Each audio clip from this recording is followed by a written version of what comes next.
देखते हैं question number 5। The altitude of A right angle triangle. Important चीज कि आपको राइट एंगल ट्राइंगल मिल रहा है। राइट एंगल ट्राइंगल में बोला एल्टीट्यूड, ठीक है। तो ये मेरा राइट एंगल ट्राइंगल हो गया, कुछ भी नाम रख लो आप इसका, ABC रख लिया मान लीजिए। 7 सेंटीमीटर। देखो एल्टीट्यूड, एल्टीट्यूड मतलब परपेंडिकुलर, यानी ये वाली साइड जो ऐसे है। राइट ट्राइंगल का altitude is 7 centimetre less than it's base. अपने बेस से 7 सेंटीमीटर कम है। अगर ये 10 है तो वो 3 है। जो बेस है ना, बेस से 7 सेंटीमीटर कम है altitude. 7 centimetre less than it's base. अगर मैं बेस को x मान लूं तो बताओ इसका एल्टीट्यूड 7 सेंटीमीटर लेस हुआ कि नहीं हुआ। Let the base equal to x, centimetre में डेटा चल रहा तो सेंटीमीटर मानो। सो एल्टीट्यूड x माइनस 7 हो जाएगा भैया, क्योंकि 7 सेंटीमीटर लेस बोला। इसके बाद इफ द हाइपोटेन्यूज 13, हाइपोटेन्यूज 13 बोल दिया।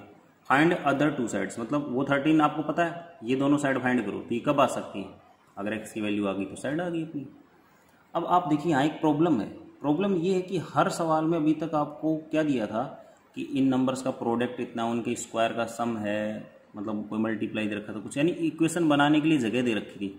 यहाँ डायरेक्ट कुछ नहीं बोला, इनडायरेक्टली बोला है इसने। इस लाइन में आपको बहुत सारी चीज़ें बता दी हैं। राइट एंगल ट्राइंगल, अगर ये राइट एंगल ट्राइंगल तो बताओ मैं पाइथागोरस का यूज कर सकता हूँ, पाइथागोरस थ्योरम का, by using Pythagoras.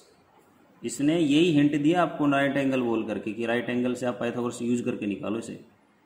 In triangle ABC, triangle ABC में पाइथागोरस लगाऊं मैं, क्या होगा। जैसे मान लीजिए मैं बेस का स्क्वायर करूं प्लस परपेंडिकुलर का स्क्वायर करूं इज इक्वल टू हाइपोटेनस का स्क्वायर करूं। यानी मैंने लिखा base square perpendicular square equal to hypotenuse square, ठीक है। परपेंडिकुलर आओगे बेस को पीछे आप लिख सकते हो। अब x का स्क्वायर हो गया, a माइनस बी का होल स्क्वायर लगेगा इसमें, a स्क्वायर माइनस 2ab और b का स्क्वायर। तो 7 का स्क्वायर तो सीधा लिख देता हूँ 49 होगा, ठीक बच्चों। 13 का स्क्वायर 169, x स्क्वायर होगा 2x स्क्वायर माइनस 7 टू जा 14x प्लस 49 और 169 इधर आया तो किसका होगा, माइनस का, इक्वल टू हो गया 0। तो 2x स्क्वायर माइनस 14x, 49 और 169 को सोल्व करो तो 0 बचा, 2 और 1। क्या ये इक्वेशन छोटी हो सकती है? ऑब्वियस सी बात है, हो सकती है, क्योंकि सब में 2 का डिवाइड हो रहा है। अब आप देखेंगे आपको अभी तक जितनी इक्वेशन छोटी करने को मिली सब में 2 का डिवाइड हो, तो ज़रूरी नहीं कि 2 का ही हो ना, कभी 3 का भी हो तो हम कर देंगे। 2 का डिवाइड किया x स्क्वायर, 2 का किया 7x, 2 का किया 60। अब देखो इसका तो आप सीधा भी आइडिया लगा सकते हो क्या फैक्टर होना चाहिए। 60 लाना है मल्टीप्लाई करने पे और ऐड या सब्ट्रैक्ट करने पे 7 आना चाहिए। तो 12 5 जा 60 होता है, देखो तो 12 5 जा 60 होता है, 12x 5x। साइन लगाने में कोई जल्दी मत करो, समझ के लगाओ। अब -7 चाहिए ना आपको, तो माइनस का तो 12 कर दिया और प्लस का 5x कर दिया, तो माइनस का 7 बच जाएगा। इन दोनों को सोल्व कर लेते हैं अपन। मैं यहाँ से x कॉमन लूँ तो क्या बचेगा, x माइनस 12, आगे भी x माइनस 12 लिख देता हूँ। तो इसका मतलब 5 गायब हो गया है यहाँ से, देखो 5x माइनस 60 और मैंने x माइनस 12 ऑलरेडी लिख दिया। इसका मतलब कितना कॉमन आएगा, 5 प्लस लिखूंगा, क्योंकि आप देखिए अंदर ये 5x किसका, प्लस का, 60 किसका, माइनस का। तो वहाँ पहला प्लस और दूसरा माइनस, सेम ही साइन आ रहा है तो बाहर प्लस रखना है आपको। तो x माइनस 12 आप ले लीजिए कॉमन, क्या बचेगा, x plus 5 equal to 0। x minus 12 equal to 0 लिखो तो x इक्वल टू आया 12, एक हमारा x की वैल्यू ही आई। इसके बाद x प्लस 5 इक्वल टू 0 लिखो तो x इक्वल टू माइनस 5। इसके लिए लिखना नॉट पॉसिबल। अब आप सोचिए पॉसिबल क्यों नहीं है। आपने x किसे माना था, x माना था बेस को, और बेस नेगेटिव आ रहा है तो कोई साइड नेगेटिव थोड़ी हो सकती है, इसलिए पॉसिबल नहीं। तो आपको 12 लेना पड़ेगा answer. So base equal to 12 centimetre. और एल्टीट्यूड क्या होगा बच्चों, अदर टू साइड फाइंड करनी थी ना, बेस फाइंड कर दिया। एल्टीट्यूड क्या था, x माइनस 7। अगर ये 10 आता है आपका, सॉरी ये अभी 12 आया ना, ये 12 आता है आपका, तो ये क्या होगा 12 माइनस 7, यानी कितना आएगा 5 सेंटीमीटर। ओके दोस्तों देखते हैं क्वेश्चन नंबर 6। इसमें क्वेश्चन बहुत बड़ा लिखा हुआ है, तो कई लोग क्या करते हैं कि क्वेश्चन को देख के डर जाते हैं कि क्वेश्चन बहुत बड़ा है तो पता नहीं कैसे करना है। लेकिन क्वेश्चन सिंपल तो बहुत है बच्चों, बहुत इजी क्वेश्चन है और बिल्कुल दिक्कत नहीं आएगी आपको, ध्यान दीजिएगा। इसमें बहुत सारी लाइन अनइम्पोर्टेंट है, जैसे मैं आपको समझाता हूँ। एक cottage industry produce a certain number of poetry, cottage industry produce a certain number of poetry article in a day. Cottage industry है जो कुछ आर्टिकल्स बनाती है एक दिन में, तो यहाँ तक कोई बड़ी बात नहीं अपने लिए, तो मैथमेटिकली तो बिल्कुल नहीं है। इट वॉज ऑब्जर्व्ड, ये देखा जाता है, ऑन ए पर्टिकुलर डे, किसी दिन, that the cost of production, यहाँ समझना, इट वॉज ऑब्जर्व्ड ये देखा जाता है, ऑन ए पर्टिकुलर डे किसी दिन, the cost of production of each article, cost of production of each article, यहां बताएगा कि क्या कॉस्ट आने वाली, देखना। It was observed on the particular day the cost of production of each article was 3 more than twice the number of article, 3 more than twice the number of article।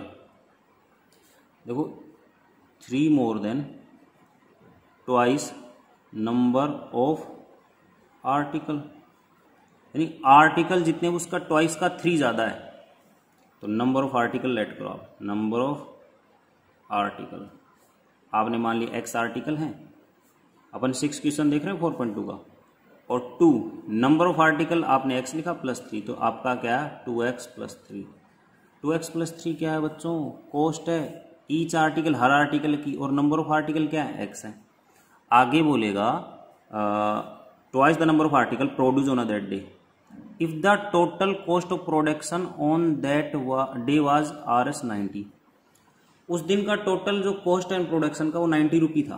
तो देखो आपने कितने आर्टिकल बनाए x, cost क्या थी 2x + 3, दोनों को जब मैं इंटू कर दूंगा तो मेरे को रुपए मिलेंगे नहीं मिलेंगे। ये कुछ ऐसा है कि जैसे आप मान लीजिए क्रिकेट का बॉल लेने जाते हो आप, अब आपको एक बॉल है ना 30 रुपये की मिल रही है, देखो हो सकता है मैं कम पैसे बता रहा हूँ लेकिन मुझे नहीं पता बॉल कितने रुपए की आ रही है। तो आप मान लीजिए एक बार कि आपको एक 30 रुपये की बॉल मिल रही है और आपको लेनी है 5 बॉल्स, तो नंबर ऑफ बॉल्स कितनी होगी 5, और कॉस्ट क्या हो गया 30, हर एक का कॉस्ट 30 है और नंबर ऑफ बॉल्स 5 हैं, तो आप टोटल कितने रुपए दे के आओगे 150। ठीक ऐसा ही काम है, नंबर ऑफ आर्टिकल x है, कॉस्ट क्या है 2x + 3, तो इंटू करके टोटल रुपीज तो पता तभी चलेगा ना। Find the number of article produce and the cost of each article, number of article बताना है, कॉस्ट बतानी है। तो देखो नंबर ऑफ आर्टिकल बताने के लिए मुझे x चाहिए, कॉस्ट बताने के लिए मुझे भी x चाहिए, यहाँ पे दोनों जगह x मिल जाएगा तो मेरा काम बन जाएगा। x का 2x से करूँ 2x², x का 3 से करूँ 3x इक्वल टू क्या 90। सोल्व कर लेते हैं, देखिए इस क्वेश्चन को भी। अभी 90 इधर आएगा तो किसका हो जाएगा बच्चों, माइनस का, इक्वल टू क्या 0। ये अपना फॉर्मेट तो सही है, शुरुआत में 2 है, लास्ट में 90 है, मल्टीप्लाई करें 180, ऐसा आपको पेड़ ढूंढना कि मल्टीप्लाई करें 180 आ जाए और ऐड या सब्ट्रैक्ट करें 3x आ जाए, तो बहुत सिंपल सा है। 15x माइनस 12x माइनस 90, मैंने क्यों माइनस प्लस लिखा है यहाँ पे, 15x में से 12x माइनस होते हैं तो 3x बचेंगे पॉजिटिव, और मल्टीप्लाई करें तो 180।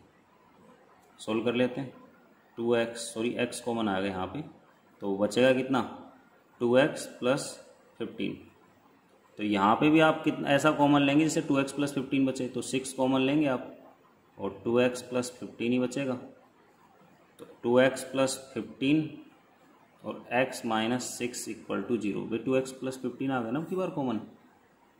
इसके बाद क्या होगा, 2x + 15 को आप इक्वल टू 0 पुट करो तो x इक्वल टू क्या 15 उधर गया तो नेगेटिव, और 2 आया तो इधर आएगा डिवाइड में, तो x की वैल्यू आई -15/2, एक वैल्यू है ये। Second x - 6 equal to 0 put करो तो x की वैल्यू क्या आएगी 6, ये दूसरी।